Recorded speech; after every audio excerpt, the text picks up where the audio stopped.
Bonjour et bienvenue dans la troisième partie de cette présentation dédiée au programme visant le développement de compétences ou au programme que l'on appelle souvent APC, approche visant le développement des compétences. Pour rappel, les deux premières parties ont plutôt cadré ce type d'approche et puis ont illustré et discuté les méthodes déployées dans ces approches et la façon dont les étudiants étaient alors évalués après avoir développé leurs compétences. Je suis Marianne Poumet, cette présentation a été préparée avec François Georges et elle repose sur une série d'accompagnements d'équipes que nous avons réalisées avec le LabSet de l'Université de Liège. Cette troisième partie aborde donc plus spécifiquement le programme, donc la maquette de programme, et se demande comment organiser cette maquette et en quoi elle est différente des programmes conventionnels. Alors si on essaye de retracer un peu historiquement ces dernières années la façon dont les programmes étaient organisés, si l'on prend le cas de la communauté Wallonie-Bruxelles, c'est-à-dire en Belgique, partie francophone de Belgique, nous étions, il y a encore une dizaine d'années, dans des approches essentiellement approches par cours. Donc on avait, comme le montre cette diapositive, une série de cours juxtaposés qui faisaient chacun l'objet d'une évaluation isolée, et puis la moyenne des notes était prise en compte pour donner à l'étudiant son résultat final et son grade. Nous étions donc dans une approche qu'on appelle l'approche cours, où finalement on a une juxtaposition d'une série de cours qui travaillent des connaissances ou des savoir-faire, éventuellement des attitudes professionnelles, mais chaque enseignant travaille de façon relativement isolée par rapport à ses collègues. Il se demande comment placer son cours dans le programme et on se retrouve souvent avec des discussions entre enseignants où chacun essaye de plutôt placer son cours à lui et ne se préoccupe que très peu d'une vision d'ensemble de ce que l'on veut faire du futur diplômé et d'une vision d'ensemble aussi de ce que ses collègues font à côté de lui pour contribuer eux aussi à la formation de ce futur diplômé. A contrario, dans une approche programme, on est là dans quelque chose de bien plus intégré. Préjean et ses collègues nous proposent, dans leur ouvrage de 2009, quelques questions qui caractérisent en fait une approche programme. Dans une approche programme, on se demande d'abord quel diplômé on veut former. Donc c'est cette vision du diplômé à la sortie qui prévaut sur les discussions liées au cours de chacun. On ne se préoccupe du cours de chacun que tout en fin de processus. Donc on se demande d'abord quel diplômé on veut former, quelles sont les valeurs qu'on souhaite véhiculer à travers le programme que l'on va construire, donc quelles compétences il faut développer chez les étudiants, et puis seulement on se demande à travers quelle situation on va pouvoir développer ces 4 ou 5 compétences, et enfin quels apprentissages il va falloir maîtriser pour parvenir à fonctionner efficacement dans ces situations complexes qui vont avoir pour objet de développer les compétences que l'on veut voir développées par les étudiants. Donc on a d'abord un travail quelque part sur papier autour de ces compétences, comme on l'a vu dans les présentations précédentes, et en particulier dans la toute première. Cela va donner une réflexion sur les activités, les UE, donc les unités d'enseignement du programme, et puis les apprentissages critiques, et tout cela va se concrétiser dans un portfolio qui pourra relater le développement des compétences par l'étudiant et permettre de l'évaluer. Donc d'une part, on part d'une juxtaposition de cours, d'autre part, on part de la vision du diplômé, on part des compétences et on en vient à discuter des cours. Alors ça donne évidemment des programmes qui deviennent différents, et je dis qui deviennent parce que ça ne se fait pas en un coup de baguette magique, malheureusement.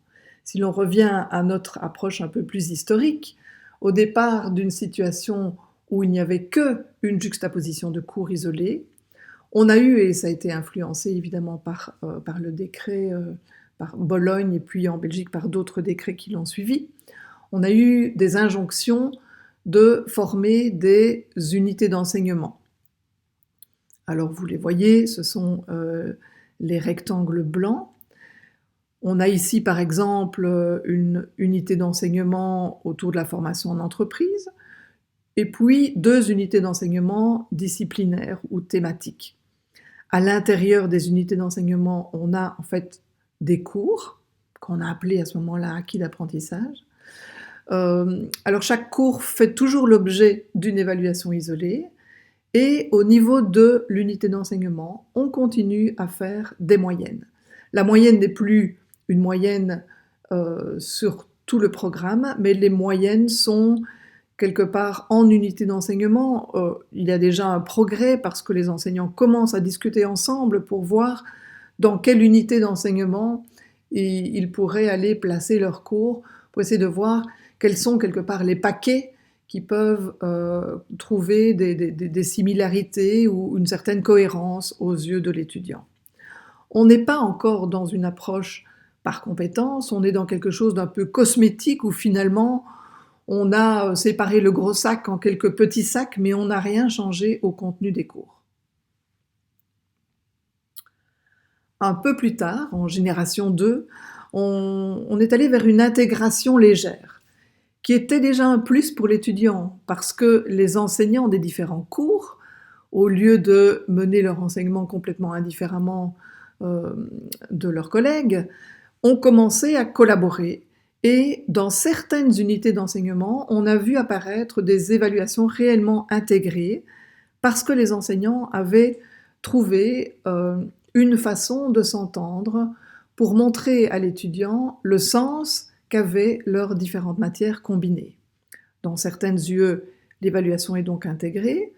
Dans d'autres UE, on reste sur des évaluations isolées par cours et on fait toujours des moyennes parfois de pommes et de poires qui n'ont pas grand-chose à voir les unes avec les autres. On est cependant déjà vers une intégration. Une toute autre logique est celle de certains programmes réellement en approche par compétences que l'on trouve aujourd'hui, et on est là devant des architectures tout à fait différentes, où il n'y a plus d'approche cours en silo et où tout est intégré. Vous voyez ici un programme représenté par une roue, où vous avez toujours les unités d'enseignement. Il y en a en fait 5 dans ce programme-ci. Chaque unité d'enseignement représente, puisqu'on est en année 1, le niveau 1 d'une compétence. Ainsi, l'unité d'enseignement 1 que vous voyez en orangé correspond au niveau 1 de la compétence 1. L'unité d'enseignement 2 en mauve est le niveau 1 toujours, puisqu'on est en première année, mais de la compétence 2. L'unité d'enseignement 3 est le niveau 1 de la compétence 3, et ainsi de suite. Vous voyez qu'on se situe dans un programme où l'étudiant a 2 compétences à travailler sur la première moitié de l'année, et puis 3 autres compétences sur la seconde moitié de l'année. Chaque compétence est travaillée à travers au moins un projet. Certains projets parfois se superposent. Des stages viennent entourer tout cela. Ça veut dire que ici, par exemple, on est dans un programme typiquement en alternance, vu que l'étudiant a un stage qui couvre toute son année scolaire, et le stage vient en plus des projets. Vous voyez aussi des apprentissages critiques, donc il reste des apprentissages qui sont disséminés un peu partout sur l'année et qui sont ceux que les enseignants ont trouvé les plus importants à continuer à travailler sous forme de séminaires, de mini-cours, de travaux pratiques, etc. Mais vous voyez qu'on est quand même dans un programme où les unités d'enseignement sont tout à fait en correspondance avec les compétences et on a des activités authentiques, projets, stages, qui viennent travailler chacune des unités d'enseignement qui correspondent aux compétences.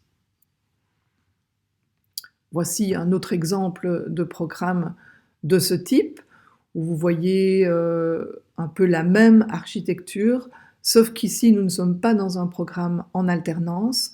Donc, les étudiants ont un stage également, mais ils couvrent seulement la seconde partie de l'année.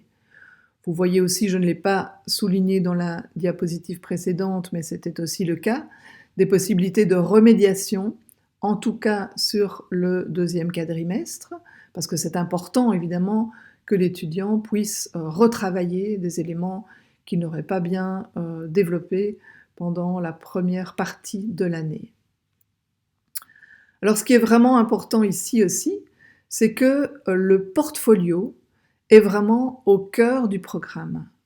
Les étudiants sont bien sûr accompagnés pour travailler leur portfolio, mais c'est dans ce portfolio qu'ils vont démontrer le développement de chacune des compétences travaillées cette année-là. Donc dans le portfolio de l'année 1, ils vont devoir démontrer qu'ils ont développé la compétence 1 au niveau 1, la compétence 2 au niveau 1, la compétence 3 au niveau 1 et ainsi de suite. C'est dans le portfolio qu'ils vont faire cette démonstration. Depuis le début de l'année, ils vont y travailler et la valorisation de leur année en entier sera apportée dans ce portfolio qui sera validé à hauteur de 60 crédits. Donc ici, on est réellement dans une approche complètement en compétences. La compétence est travaillée tout au fil de l'année et c'est bien sur la compétence que sont attribués l'entièreté des crédits de l'année.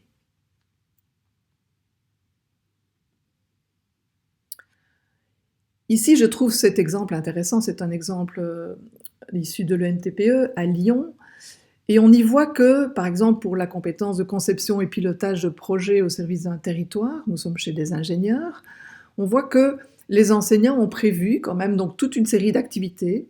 Vous voyez des séminaires, un cours de diagnostic territorial, gestion de projet, gouvernance, impact, etc. Au regard de ces activités, on voit un certain nombre d'heures, 2 heures de face à face. Donc les étudiants viennent en école à certains moments, d'autres choses peuvent se faire à distance, mais ils ont donc une série d'activités qui vont les aider à développer cette compétence. Maintenant, vous voyez que dans la colonne de droite, nombre de CTS associés, les crédits, donc CTS, ne sont pas associés à toutes ces activités isolées parce que la validation, à nouveau, se fait dans le portfolio, et là, ce sont les lignes rouges en bas d'écran. Vous aurez 3 crédits ECTS accordés à la démonstration de la première compétence, appréhender les enjeux du territoire, 2 crédits pour la deuxième compétence, 3 pour la troisième, etc. Donc, à travers une situation très intégrée, plus une série d'activités comme des séminaires et des mini-cours, les étudiants vont développer différentes compétences et c'est quand ils démontreront leur développement de leurs compétences dans le portfolio que les crédits seront libérés pour les différentes activités organisées. Autre exemple, il s'agit à nouveau d'un travail en cours avec cette fois la Haute École de la province de Liège et on est de nouveau chez des ingénieurs. Vous voyez qu'il est important quand on a un programme à concevoir, c'est-à-dire une succession d'années d'études pour l'étudiant, il est important de se demander comment on va pouvoir caractériser chacune des années. Ici, l'étudiant va vivre 3 années de bachelier suivies de 2 années de master, et les enseignants ont caractérisé chacune de ces années. La première année va être pour l'étudiant l'année de la découverte et de l'exploration. La deuxième année, on est toujours en bachelier, va être l'année de l'orientation. En troisième année, il s'agira de l'année d'intégration. Et puis, en master, il aura une année de spécialisation technologique. Et puis, une année caractérisée par la recherche et l'innovation. Pour chacune de ces années, il aura un stage qui aura d'ailleurs de plus en plus d'importance. Vous voyez les parties blanches de chacune des flèches, stage d'insertion, stage professionnel en alternance, stage à l'étranger, mobilité, etc. Donc chaque fois un stage, et à l'intérieur de chacune des années, il y aura aussi des situations d'apprentissage et d'évaluation, donc des situations intégrées, qui lui permettra de travailler les compétences à développer. Donc vous voyez que pour imaginer la trajectoire de l'étudiant sur les 5 années de son parcours et arriver à caractériser chacune des années, les enseignants doivent effectivement se parler, doivent développer le programme ensemble, en collégialité, ce qui n'est pas du tout le cas dans les anciennes approches qu'on appelle les approches cours. Ici, on est réellement dans une approche programme. Alors, comment peut se concrétiser cette approche programme si on va voir l'intérieur des unités d'enseignement?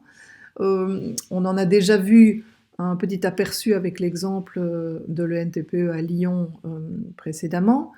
Voici un autre exemple. On est sur une approche par compétence, réellement, avec une validation au terme de 2 semestres, c'est-à-dire au terme de l'année.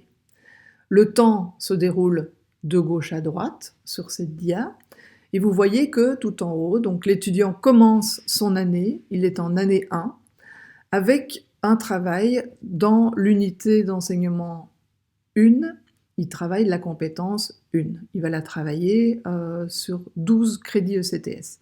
Il a une situation d'apprentissage et d'évaluation qui commence assez rapidement, et vous voyez en bas de l'écran qu'il a aussi un stage de 16 crédits qui commence aussi dès le début de l'année. Ce n'est qu'un peu plus tard que la deuxième compétence est introduite avec une seconde situation d'apprentissage d'évaluation qui est un projet, là. Et donc, vous voyez que au terme du premier semestre, il a déjà travaillé 2 compétences, il a eu 2 SAE plus un stage, donc des situations d'intégration qui sont déjà au nombre de 3.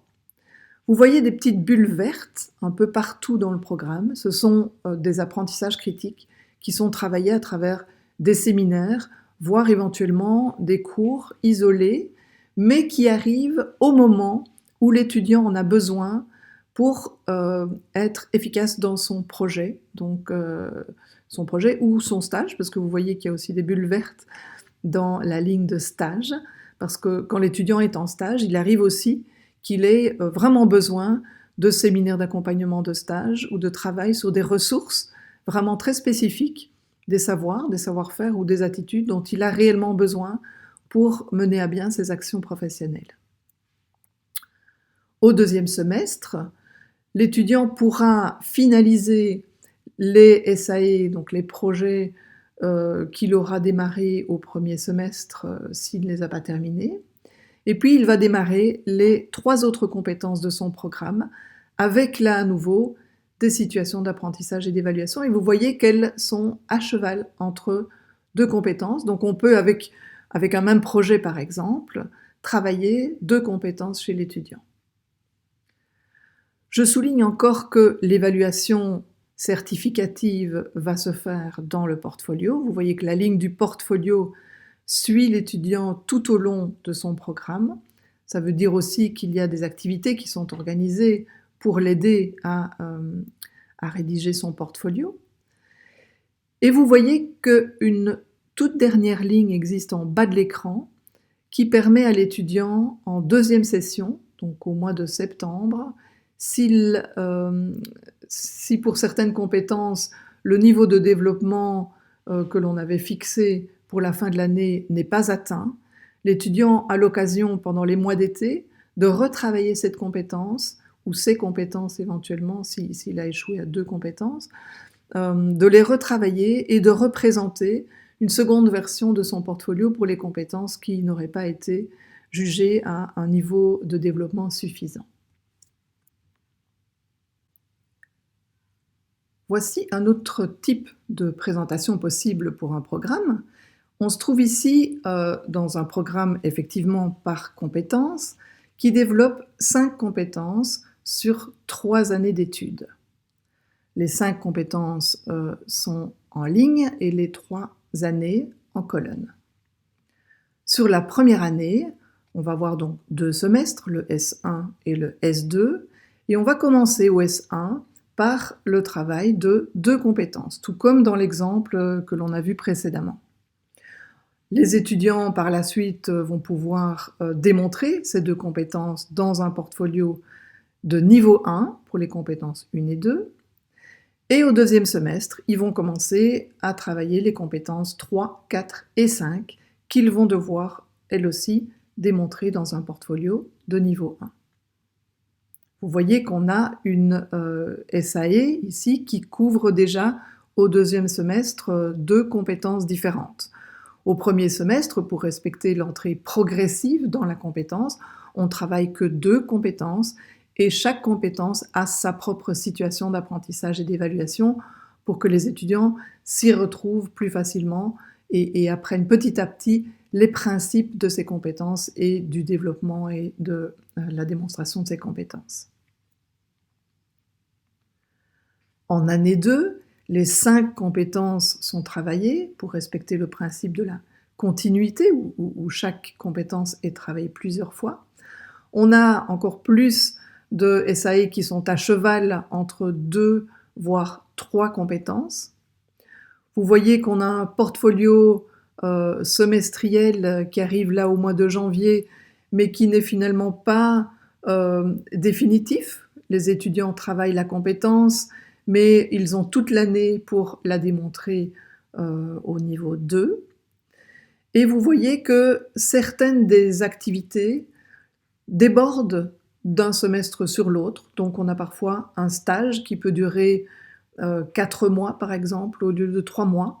Donc tout cela dépend des régulations mises en place dans chaque pays, des décrets qui forcent telle ou telle contrainte au programme, mais il y a des endroits où c'est absolument possible d'avoir des activités qui débordent d'un semestre sur l'autre et une validation qui ne soit pas semestrielle mais qui soit uniquement annuelle. En année 3, ceci n'est qu'un exemple, mais on peut avoir une spécialisation donc de l'étudiant qui ne va pas travailler toutes les compétences à travers les mêmes activités que ses pairs. Ici, on est dans le cas d'un stage qui, pour certains étudiants, va couvrir et travailler les compétences 1 et 2, qui sont en pointillé.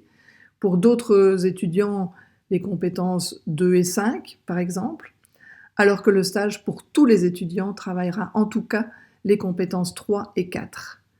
Comme on a l'assurance que ces compétences 3 et 4 seront au moins travaillées en stage pour tout le monde, il n'y a pas d'activités d'apprentissage spécifiques en type cours ou TP, etc., qui sont organisées au semestre 5 pour les étudiants. Par contre, il y a des activités réalisées à l'école au semestre 5 pour les compétences 1, 2 et 5, vu que celles-là, on sait qu'elles ne seront pas forcément travaillées en stage pour tous les étudiants. Ce ne sont que des exemples, des configurations possibles, mais elles vous montrent un peu une mise en application de différents principes qui sont assez importants quand on va vers les compétences, et qui sont ceux-ci.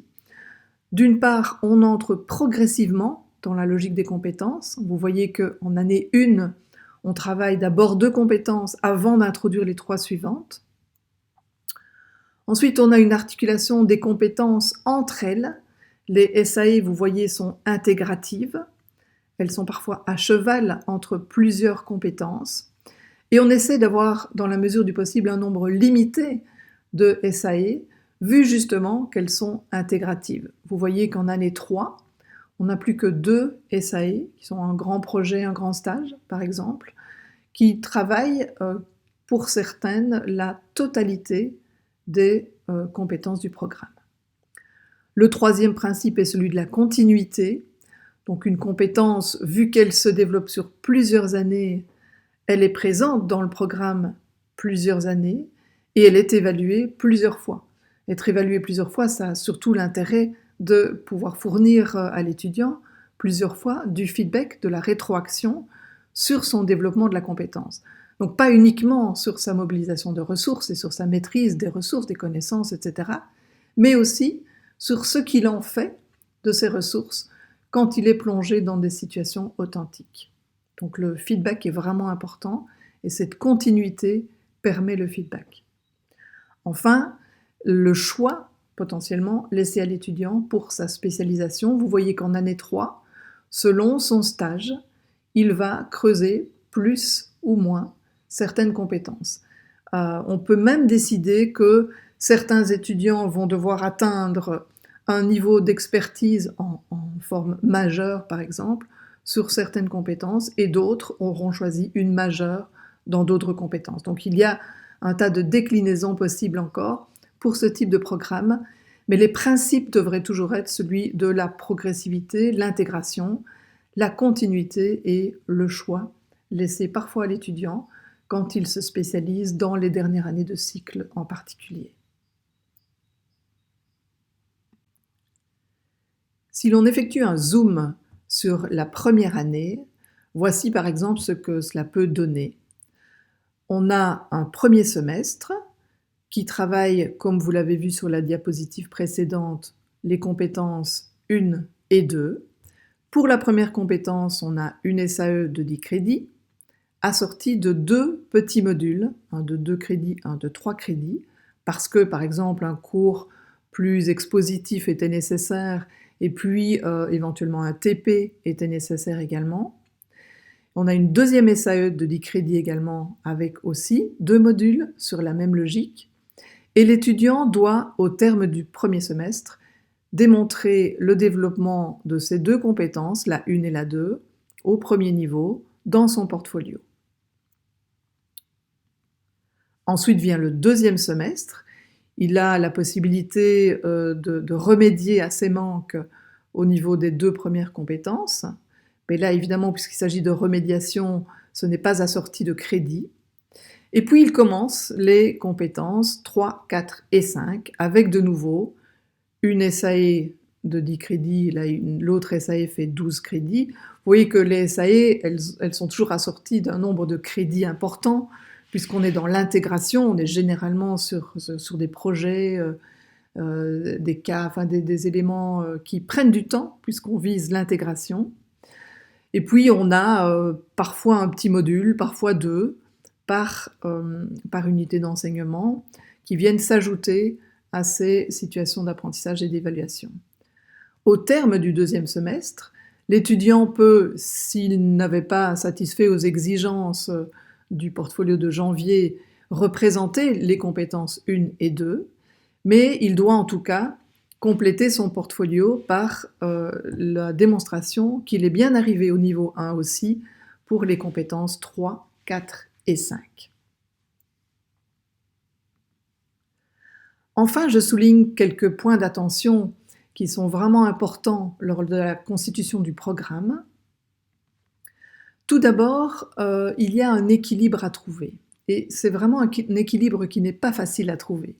Il faut essayer de concilier le fait qu'on veut développer des savoirs-agir complexes, donc c'est la définition même de la compétence, mais on veut aussi que l'étudiant intègre de larges bases de connaissances. Les connaissances sont toujours présentes et il faut qu'à travers les situations d'apprentissage et d'évaluation, l'étudiant ait eu l'occasion de travailler chacun des savoirs et de maîtriser chacun des savoirs, des savoir-être et des attitudes professionnelles qu'on a mis sur son chemin pour qu'il les travaille. Il faut aussi qu'il s'approprie une épistémologie propre à la discipline à laquelle il se destine. Si l'on forme par exemple un physicien, eh bien on veut voir à travers le référentiel de ce physicien qu'il s'agit bien d'un physicien. Si on peut se dire en lisant le référentiel que tout compte fait, ça peut tout aussi bien être un chimiste ou un ingénieur, c'est qu'on n'a pas bien représenté l'épistémologie propre à la discipline à travers le référentiel. Enfin, il faut aussi que les apprentissages aient été vraiment mis en œuvre d'une façon très contextualisée. C'est l'objectif de nos situations d'apprentissage et d'évaluation, les SAE, de la même façon que les stages ou les processus d'intégration qui finalement font partie de ces situations d'apprentissage et d'évaluation. Donc, trouver un équilibre entre le fait qu'on vise vraiment des compétences qui sont complexes, mais on veut quand même que l'étudiant ait acquis toutes les connaissances nécessaires, on veut qu'il soit bien ancré dans sa profession et que on puisse reconnaître cette épistémologie de sa discipline dans le référentiel et bien sûr dans le portfolio qu'il va nous remettre en fin d'année. Et on veut que tous ces apprentissages aient été fortement contextualisés, aussi pour en garantir la pérennité. Bien, ce n'est vraiment pas facile de trouver un juste équilibre entre ces 4 éléments. Il faut vraiment se poser la question, une fois que le programme est mis en place sur papier, de voir si cet équilibre est bon entre ces 4 éléments. Un autre point d'attention, c'est de vérifier qu'on a bien travaillé la compétence dès la première année. Donc il ne s'agit pas du tout, dans une approche par compétence, de se dire on va d'abord travailler pendant 6 mois toutes les connaissances, physique, chimie, bio, etc. Comme ça, on est débarrassé de tout ça et on ne garde que les étudiants qui ont été capables de s'en sortir. Et puis, on peut leur faire vivre des projets parce qu'ils ont une base de connaissances suffisante. Donc ici, ce n'est pas du tout cela. On doit travailler la compétence dès le démarrage de la première année parce que c'est aussi à travers les situations complexes et authentiques que l'étudiant va travailler des connaissances aussi et nourrir sa base de connaissances. Donc c'est et en cours et sur le terrain, si on peut dire, ou dans les situations authentiques, simulations, etc., organisées à l'école, que l'étudiant va apprendre. On ne peut pas dire « il apprend à l'école et il applique sur le terrain ». En fait, il apprend des deux côtés et il applique des deux côtés. La compétence doit être donc travaillée dès le tout début de la première année. Il faut essayer aussi de respecter et de refléter dans le programme les 4 principes que l'on a vus dans un des slides, à savoir le principe de progression. On commence peut-être avec le travail autour de 2 compétences et puis on ajoute les autres par la suite, mais en tout cas, on fait en sorte que l'étudiant s'acclimate à ces nouveaux principes et comprenne bien ces principes avant de lui imposer le travail de toutes les compétences, c'est-à-dire les 4, 5, voire 6 compétences de son programme. On y va progressivement. L'intégration, donc les matières sont intégrées à travers des situations d'apprentissage, d'évaluation, notamment qui en travaillent plusieurs. Donc on essaie d'avoir vraiment un sens donné aux apprentissages à travers cette intégration. On travaille la continuité, donc chaque compétence est travaillée plus d'une fois, elle est travaillée sur plusieurs années. L'étudiant a aussi plusieurs occasions de démontrer sa compétence, de recevoir des feedbacks vraiment approfondis et de se développer au fil du temps. Enfin, le choix, donc quand il se spécialise, il doit pouvoir choisir des stages, par exemple, en fonction de la spécialisation qu'il vise dans sa profession future.